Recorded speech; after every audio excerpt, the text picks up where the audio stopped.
Okay.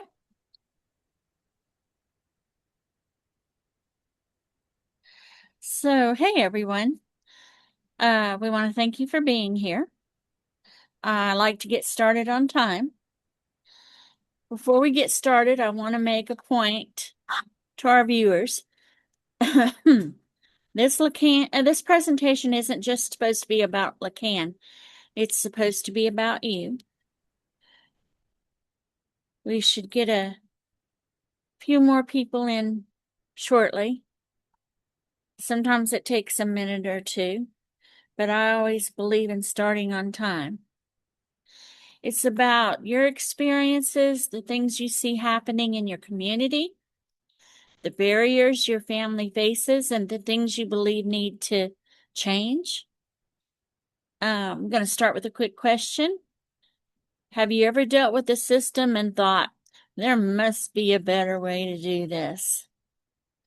Y'all type yes in the chat. It might have been education, or it might have been Medicaid, or it might have been trying to find a provider. It could have been about employment, transportation, getting services, or just trying to figure out who you're supposed to call.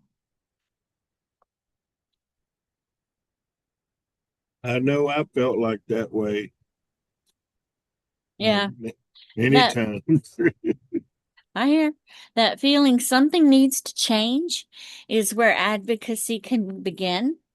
Today, I'm going to show you how something that starts as an experience or in your home or community can eventually become part of a much larger statewide advocacy effort.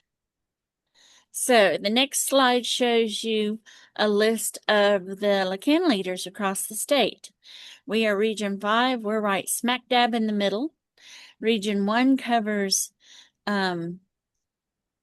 two halves of New Orleans because New Orleans is so big.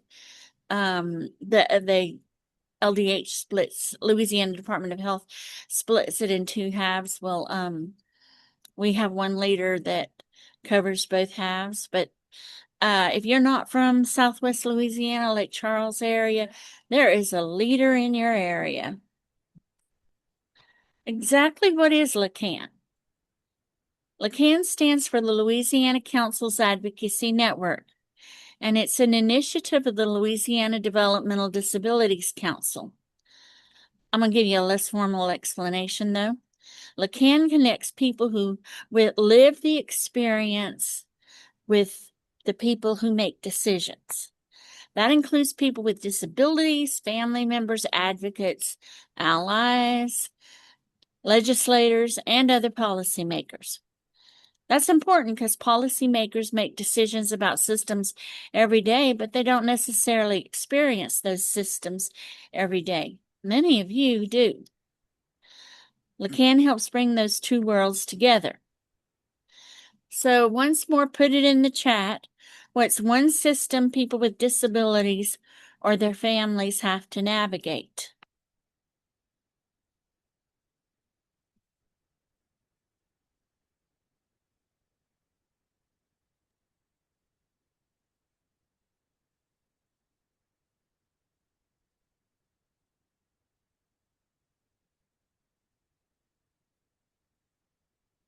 Yeah, I see in the chat school system.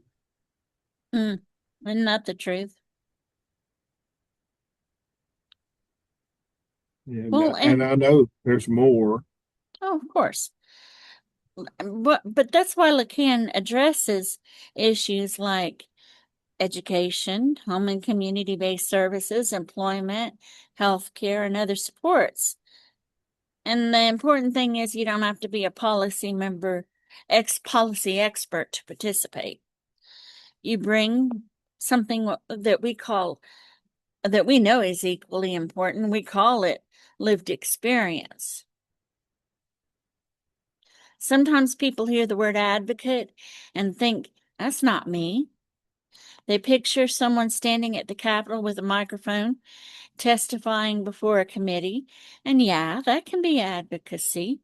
But advocacy can be an email or a phone call or attending a meeting. It can be explaining what happened to your family. It can even be saying, I don't understand this. Can someone explain it to me? You don't have to know every law or every acronym before your voice matters. Lacan helps people understand the issues, learn how to communicate with policymakers, and know when action is needed, then connect with other advocates. So, would you feel comfortable calling a legislator tomorrow? And how many of you would be thinking, what in the world am I supposed to say?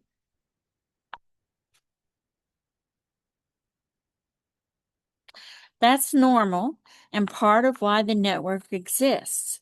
Effective advocacy isn't about knowing everything. It's about knowing your story, your issue, and what you want decision makers to understand. Now we're getting to the important part of our discussion. How does an experience that happens to a person or a family connect to statewide advocacy? There's a process, and you'll notice something as we go through it. It doesn't start at the Capitol. It starts right here in the community, in community meetings like this, in the real world. This is step one, what we're calling community input. Lacan members, people with disabilities, families, and allies share the issues they're seeing and experiencing. And this is an important distinction. We're not just asking what frustrates you. We're trying to identify issues that might point to a larger systems problem. For example, one family having difficulty finding a provider is important. But let's imagine families that are in Shreveport, Baton Rouge, Lafayette, Lake Charles, and New Orleans, and maybe rural communities all saying, we can't find providers.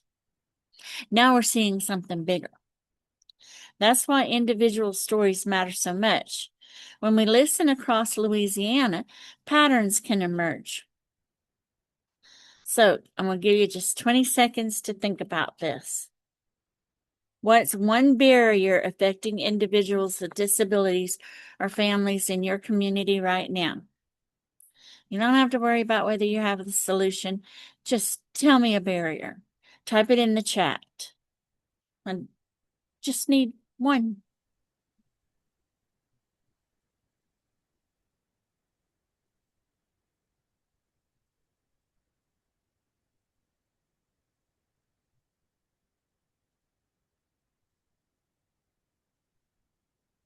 In the chat, it says transportation not on weekend. No transportation on weekends. No public transportation on weekends. I hear that. Yeah, I understand. Mhm. And sometimes, like, there's maybe resources, but at the beginning of the month, but then near the middle of the month or the end of the month, they're gone. Mhm. Right? Yeah, so that's a huge barrier. Not the truth. So, do you think other families might be experiencing that not having transportation problem on the weekends or the making it to the end of the month kind of problems? I mean, I'm sure that the other families are experiencing that. And that's the kind of conversation that community input is designed to start. So, what happens to input like this? The Louisiana Developmental Disability Council reviews the community input and looks at the issues being raised. That information helps the council determine key focus areas and develop its legislative agenda. This is an important part of the process because there are many disability issues in Louisiana. Not everyone can become a legislative agenda item every year. There's just too many of them. The goal is to identify focused priorities that can guide advocacy during the upcoming legislative session. So this is kind of the progression. There's people's experiences, community input, identifying the issues, and then the legislative agenda. Once priorities have been established, we have to make sure that policymakers understand them, right? That's where the legislative roundtables and visits, we call them individual visits, become valuable. And I want everyone to remember, data tells policymakers that a problem exists. Stories help them understand what the problem means. So imagine I'm telling a legislator, families are experiencing barriers accessing a service. Okay. Now imagine a parent sitting across from the legislator saying, my child qualified for this service, but we waited months because we couldn't find someone to provide it. Here's what happened to our family while we sat and waited. That's a whole different type of story. Now the issue has a person attached to it. That's why relationships with your policymaker matter. We aren't just showing up when we want to vote. We're helping them understand the disability community and the systems that their constituents rely on.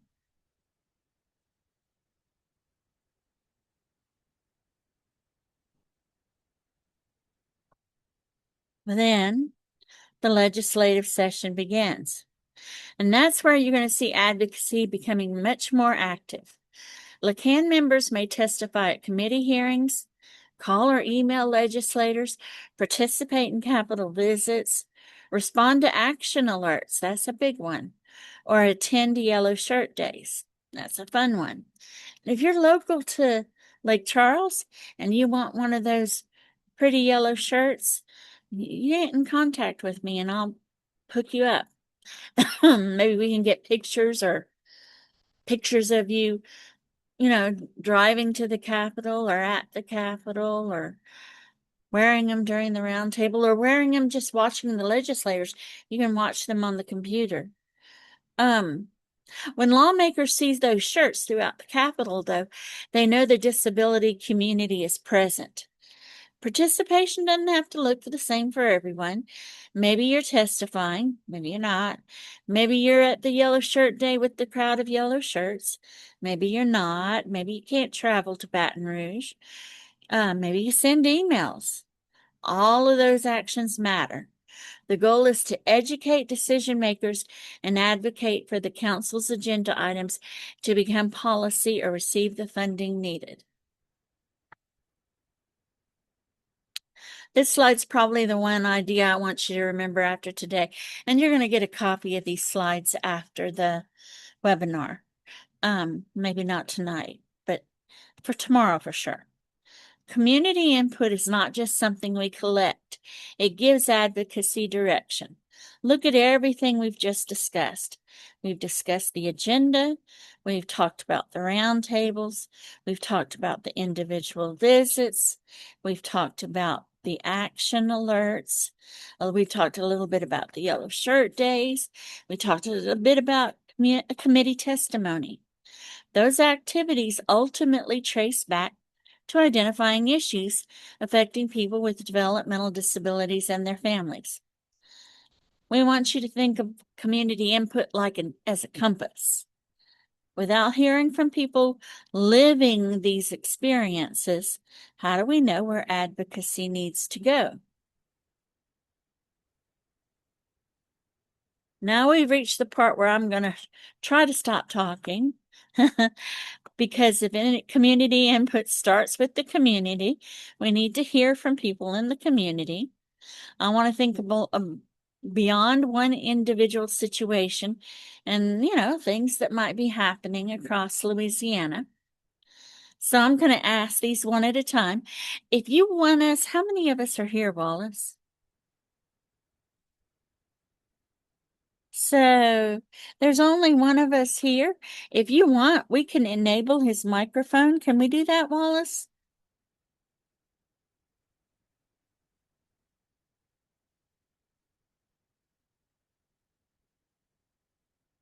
Wallace. Yeah, I did, and I'm asking Okay. you to unmute.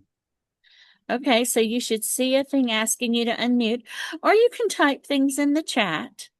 We're looking for issues affecting individuals with disabilities and families in your community right now. Can be any issue that's affecting your family, your friend's family, related to disabilities. Yeah, and it could be with any of those focuses you meant earlier, like Yeah, I'm gonna get education. there, Wallace. Oh, I'm sorry. I, I was just trying to get I some. I know, but there's a rhyme, there's a reason to my rhyme. I'm going through steps. Might not seem like it, but I am. So the next question is, where are you seeing barriers? Now, this is where we get into a list of the things. It could be education, it could be health care, it could be employment, it could be transportation, services, community access, or something else that I can't think of right now.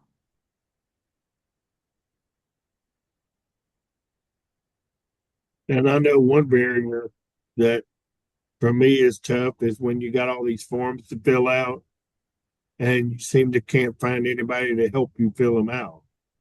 It's like, where do you go to when you need help filling out a form? So then the other question is, do you think this is happening to other people across Louisiana? I certainly believe so. I do too. Because they've got so much computerized technology stuff, like for instance, with the food stamp application with SNAP, you used to could go in an office and you could get help. Now you don't even really have an office to go to sometimes. You got to Not do it all anymore. over the phone or something like that. And it's just so hard. Oh yeah, because whatever they say over the phone, it doesn't look like what I see on the computer.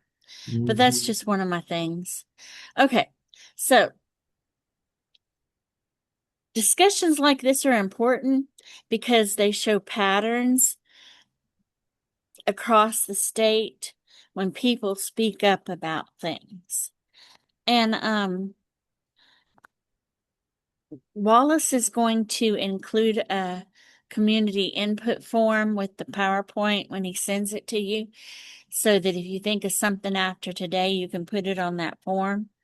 I don't want you to think that this is your one and only chance, because you're attending this because there's a reason you're attending this, that there's something that may or may not be working quite the way that you think that it should be working. Um, the other thing I want to talk to you about tonight, though, because we're going to be pretty quick tonight, we're such a small crowd, is facts and acronym resources. Um, Sometimes it seems like people are talking in, alphabet soup, whether it's education, whether it's waiver services. Um, it feels like there's 47 million of them acronyms. There's Lacan, there's LADDC, Bessie, and I hadn't even touched Medicaid or education. You don't have to memorize everything. Use the resources. When you get this should be a hot link for you to go to these resources and look at facts and acronyms and ask people. You can't be a, you know, powerful working partner in your person with the disabilities life if you don't understand what's going on. I have stopped entire meetings and said, what does that acronym mean? Um, you can reach out to us if you need help understanding something, but these two resources are going to get you started. Um, I want to leave you with one thought. Uh, You might look at something happening in your life and think, that's just my family's problem. But what if it isn't? What if there's other families and other communities and this community experiencing the same thing? Nobody knows that unless we talk. Community input creates an opportunity for those experiences to be heard, for patterns to be identified, and for advocacy priorities to be informed by the people directly affected. Don't underestimate the value of what you know because you learned it through experience instead of from some kind of manual or some kind of class. Your experience is information. Your experience is data. Your story can educate people. Your voice can advocate. And when voices come together, they can and have. I've been working with Lacan for easily 25, 28 years. They can and have made services for people with disabilities work and or work better. You're going to get the questionnaire. You're going to get the PowerPoint. As soon as you click off of this, you're going to get our evaluation. We take those evaluations seriously. There's more than one person in our office that will look at our evaluations and look for specific types of information. You know, people that want to be contacted, people are welcome to write anywhere on there that there's a blank spot they can type into. If there's other webinars that they want to hear and see, you know, we just look at these more than once for lots of things. The the questionnaire is printed out or it's a PDF that's fillable. So you can fill it out, save it to your computer and email it back to us. You can print it out and bring it to us. As soon as possible. I have a deadline to turn in this information. But I really want to thank you for being here and more importantly, for being at least willing to speak up. Willing to think about the things affecting you and your family. But really, that's the end of the presentation today. You can unmute yourself or hit the chat box if you have something you want to say. I'm going to stay here for a couple of more minutes. You can turn off the recording, Wallace.